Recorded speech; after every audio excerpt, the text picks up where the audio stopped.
How's it going, everybody? My name is Splattercat, and today I'd like to do a tutorial of the game Towns. The game Towns is available on Steam through the Greenlight program and through various other mediums. I will post them down in the comments, so if what I'm playing here looks fun to you, you can check it out as well and support the developers.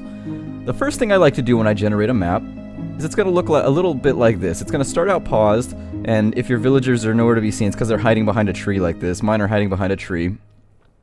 And they're going to be in a stack, everybody's healthy and good to go. I like to pan up to the top level of the terrain, and then I just kind of like to take a look around. And while I'm panning around, I'm looking for things like copper, iron, and coal.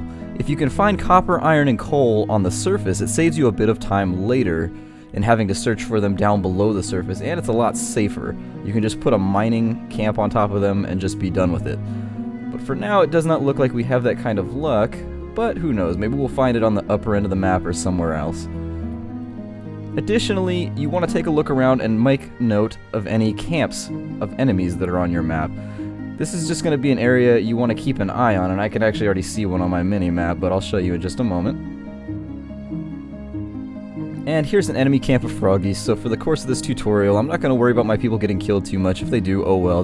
My point is not to create a survivable game right now. It's just to show you guys the basic tenets of how everything works, how to build a house, how to get started, basically what to do when you first get going. So we're going to come back to our camp here. We didn't find any precious materials, unfortunately, but the first thing I would like to do is just start felling some trees. So I'm going to open up my bottom menu here, and you can click this little tab and it'll stay open. I'm going to do that for now because I like to keep this one open. I use everything here a lot.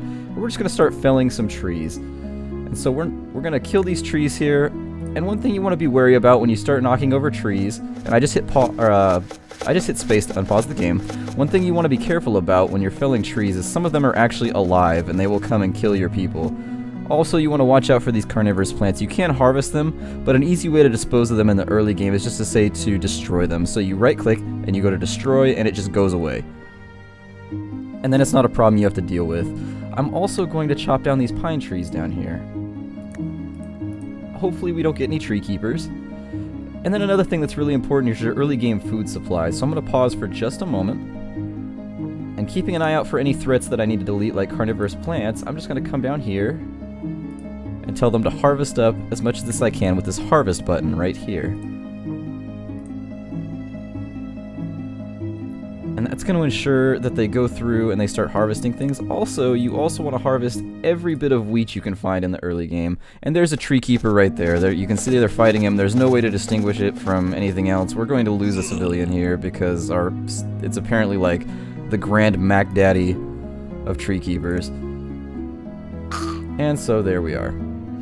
So we've already lost a civilian. Hopefully your game goes a little better. I'm playing this a little quickly just because I want to show you the basics of the game. I'm not really trying to focus too much on outright safety. There's no way you can really control that anyway. Sometimes you just get tree keepered.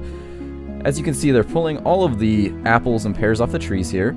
And so now that we have that taken care of, our next goal is to make a stockpile. And I actually need to make a little bit more space here. So I'm going to keep foresting and harvesting, because we don't have a lot of space for our town right now, which, if there's one thing I do know about cities, it's that they need some space to be built in. So once they go ahead and they harvest all the apples off here, I'm going to chop these trees down and make a stockpile, just so I have a little space that I can start working with. Now what I like to do with my stockpiles, and I feel like maybe I'm not going to build the stockpile up that way because my enemies are kind of close up there, but I am going to chop these trees, maybe? Yeah, let's chop these trees down.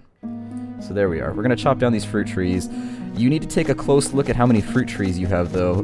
Don't chop down your entire fruit tree supply, because if anything goes wrong with your food, it's nice to have fruit trees near your town that you can run to in a panic and pick apples off of to save everyone from starvation. So the next thing you want to do is set up stockpiles. Stockpiles can be accessed through this little button right here. It's the green square at the bottom of your screen. And I'm going to make a raw materials stockpile, and I'm going to make it on this end of my camp because I don't want my people up near the froggies, and I'm just going to make one like that. It's going to be reasonably sized. We're going to let everybody get to work now. If you feel like the game is going too quickly or too slowly for you, you can come up to the top right hand corner of the screen right here. There's a pause button, there's a slower speed button, there we go, we've slowed the speed down, and there's a speed up button that you can click that are going to make things go a little faster. And I'm going to go ahead and keep everything kind of neutral right now because I like the baseline speed.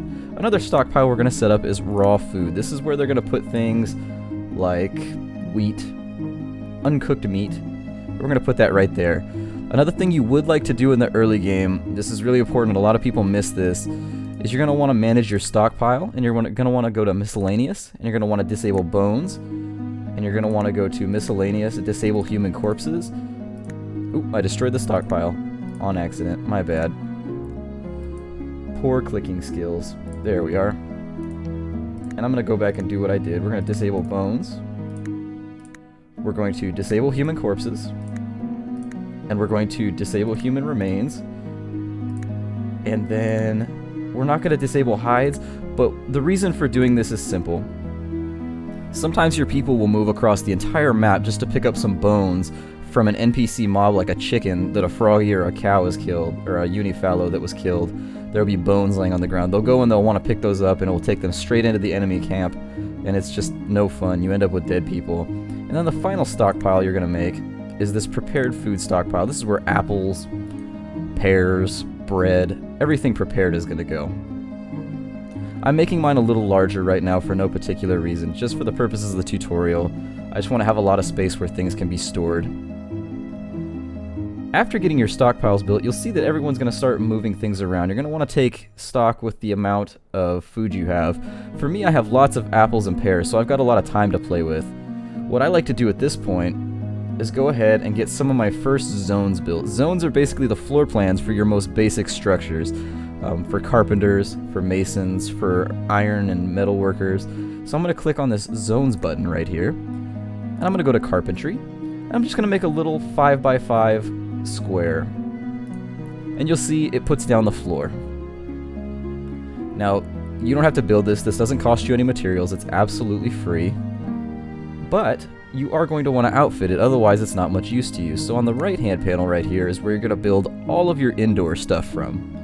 You're going to want to click these tongs right here and go to Carpenter's Bench, which is up the top left corner, and you're going to want to place that in your carpentry. And I put that kind of in the middle of the floor. I like to put them up against the wall sometimes, just for aesthetic appearances, but for now, I'm just trying to show you how to get going. So hopefully you'll see someone pick up this log, and there you are, she turned it into a carpentry bench, and she's going to bring that up there and just put it into our carpentry zone. We also want a wood detailer, because that's going to let us make a mason's bench, I believe. So she'll come down here and she's going to bring this up to the carpentry bench now because the wood detailer requires a carpentry bench. And she's going to craft that into a wood detailer and she's going to put that on the floor there. And I think it takes multiple woods and a stone actually. So let's go ahead and get the stone that she needs. We're going to click on our mining button right here. And we're going to mine off both layers of stone just to give ourselves a little stockpile of stone. And you'll see here, she'll come up here to get the stone and finish the wood detailer. And there we are. You can see everybody's kind of doing their work and getting everything knocked out. And now they're going to move the stone to the stockpile. We're going to set up another zone now, the masonry. I like to space my buildings 3 apart because the walls you're going to build around your building are going to be 1 square wide. So if you put a 2 square block, basically you count 1, 2, 3. And if you do that, you'll be able to have a little space in between your buildings. Actually, you're going to count to 4. I'm sorry. 1, 2, 3, and 4. There we are. And that's going to let you have a space between your buildings. And I think I am... Let me go ahead and get rid of these bushes, because I think they're not going to get in the way of my building, but then I'm going to have bushes in the middle of my house, and it's going to just look gross. And so we're going to set up our masonry zone now. We're going to do our count, 1, 2, 3, 4. And this is just for me personally. This isn't a rule. I just like the aesthetic appearance of being able to have a little alleyway in between my buildings. And then we're going to go up here to the mason bench. We're going to place that as well. And so she's going to take this stone and go up over here to the, I think it's to the wood detailer? Yes, it's to the wood detailer. And she's going to create our mason's bench. And these are just some of the, rephrase, these are some of the basic things you have just to even begin building your town. You want to have a decent supply of wood, a decent supply of stone. I am going to send my idle workers because I have a lot of idle people right now. I'm going to send them to start destroying this outcrop as well. And I don't see any hostiles down here, so I'm also going to tell them to get rid of this stone down here, just so that we can have a decent supply, and I don't like having people standing around idle. You'll see here that I over-selected this area. They're going to start mining out this hillside. Now, this is a good point to point out how you cancel orders. It's right here in the bottom right corner of the bottom toolbar. You click that, and then you're going to bandbox all the areas you don't want the jobs to take place in. And be aware that overlap can sometimes get a little sloppy. There we are. I do want that stone to go away, so... People are now sleeping. We're not going to concern ourselves with building homes or anything yet, but their sleep schedules are affected by beds and things like that. At the top of the screen here, you'll see that you have a calendar. It's for days, months, and years. Every 5 days you're going to get a merchant, except for the first 5 days, so... On day 5 we will not get a merchant, but on day 10 we will. And they're going to start moving this stone back. Now that our masonry is built, there's another building that we're going to want to take care of, so we're going to go down to zones, and we're going to create a bakery. Now, we're not going to necessarily have the materials we need to use the bakery yet, but I will show you how to get a farm up and running. So I'm going to count out my 4s here, and there we are, and it's a little 5x5, and that's going to be our bakery. And for our bakery, we're going to go ahead and click the baker's oven over here in our utilities menu. I'm going to place that, and then we're also going to take the baker's table, and I'm going to place that as well. And my people are going to get to work on that. We have tons of fruit left, so we don't need to worry about getting farms up too rapidly. If your food situation is a little more dire, you start out with less apples and pears, you're going to want to hustle and make a wheat farm as quickly as possible. And I'll show you how to do that very shortly. This has been Splattercat with episode 1 of my town's tutorial. Thank you for joining me. Please consider liking, commenting, or subscribing if you enjoy my work. It does help me keep producing these videos, and it helps me move to the top of the list. I'd also like to take this opportunity to thank everyone that's made a tutorial that I personally have watched. None of the material I'm telling you right here is unique, and I did not think of all these techniques. I've read these on forums, and I have seen these in other people's videos, so thank you very much to those of you out there who have made your tutorials which have helped me get to this point, and I will see you in episode 2.